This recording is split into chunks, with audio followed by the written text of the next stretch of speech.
guys, ito na naman ang Disney princess nyo, no, na inassign ni Fairy Godmother dito sa Thailand. So hindi ko na napakita dito guys, no, yung pagising ko at pag-prepare ko bago ako nakabihis dyan. So kaya ang Disney princess ninyo, gi-invite man ng bigla-bigla. Uy, na talagang pagkagising ko palang tinawagan agad ako na saan daw ako ngayon. Kasi mag-impake na daw ako kasi pupunta kami ng Pattaya. So parang mga 30 minutes na talaga yung preparation ko dyan. So makita nyo talaga dyan sa video na parang wala talaga akong ligo. Pero naka-makeup. Agay. So dito nga guys, no, kasi sila yung nag-book sa akin ng Grab kasi nag-aantay na lang sila sa akin ngayon sa Bangkok. So kaya nagpataka man dito ang Disney princess nyo ng abre ng sasakyan.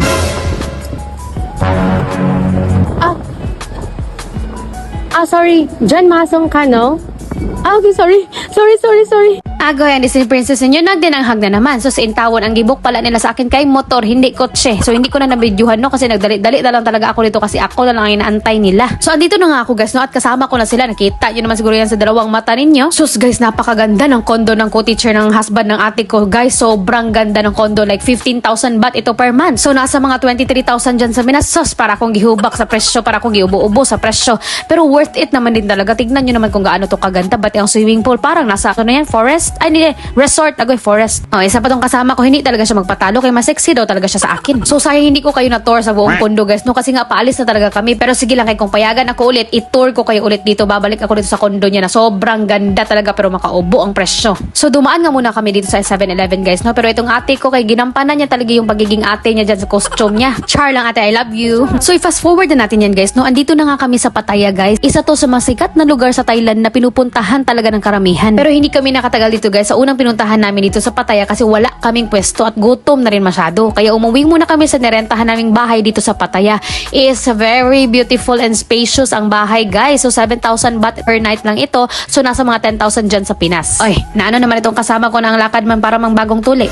Tignan nyo naman guys kung gaano kaganda. Sus ko, magkakabahay talaga ako, no? Ito talaga yung mga pangarap kong bahay. Yung simple lang good pero ang lakas ng datingan ba? Dito nga gipractice na nga nila kung paano yung pagtamang pagligo dyan.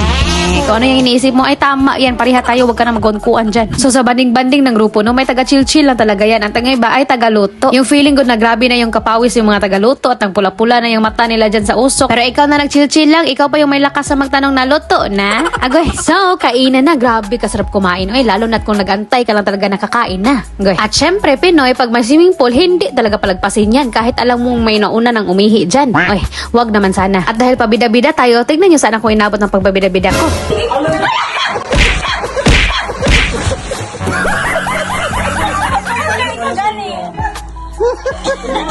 At dito nga dahil sinasabihan kami ng friend namin na baho konomi og char. Etong para sa'yo.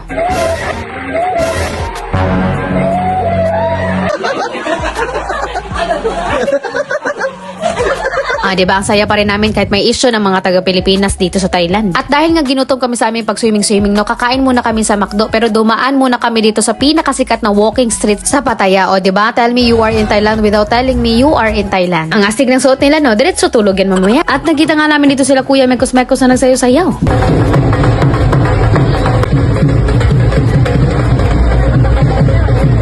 Pero ako lang talaga naawa dito kay ate, no? While si kuya na nagtapon ng bola, nagigil na mahulog dyan si ate's tubig. Regards ako sa iyo, kuya, na kayalo, buti hindi ikaw nabangga. At andito na nga kami sa McDo, guys, no? At nakakain na rin sa wakas. And after din dito, umuwi na rin naman kami agad. So, fast forward na natin ito, no? Dahil morning person ang Disney princess nyo, ako talaga yung pinakaunang gumising dito sa amin. At ginising ko na lang itong kasama ko sa kwarto. Wala siyang choice, kaya bumangon na rin talaga siya. At niyaya ako magkape. Damay-damay na ito, So, ayan na nga, nag-impake na nga ang mga person dito dahil 11 AM ang out namin dito. At dadaan na lang din pala kami dito sa beach at coffee war. Pero alam niyo ba guys, nagpanggap lang naman kami ng mga Thai kuno kami dito para half lang yung mabayaran namin sa entrance. Sus, nagpa-sound trip kagad kami dyan ng Thai song. Agoy, parang makaintindi.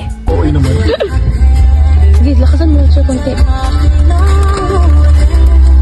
Tell me you are Asian without telling me you're Asian. Nagpayong lang naman kami dyan. At saka yung isa pa namin kasama nagpantalon. Agoy. While yung ibang foreigner dyan, yung mga Amerikano, Diyos ko, nagpainit talaga doon sa unahan. Pero bakit man ito sila, no? Kahit magpainit, magpula-pula lang. Tayong mga Pinoy, pag magpainit, parang gipang bunog. Nagbayulit-bayulit. Dito na nga kami sa coffee war, guys. At napakaganda dito. So before ko din pala makalimutan, no? Ito pala talaga ang aking official account. Nagpalit lang po ako ng pangalan. Jan Masong ang aking pangalan talaga. Para sa pa-blue badge ko. Para ma-verify ako ni Meta, no? Since ang dami ko ng fake account na kumakalat. And yan lamang po, and thank you so much guys for watching at bakasyon ng mga teachers dito sa Thailand, no? So 2 months ang aming bakasyon dito kaya makakapag-upload na talaga ng marami ang Disney princess ninyo.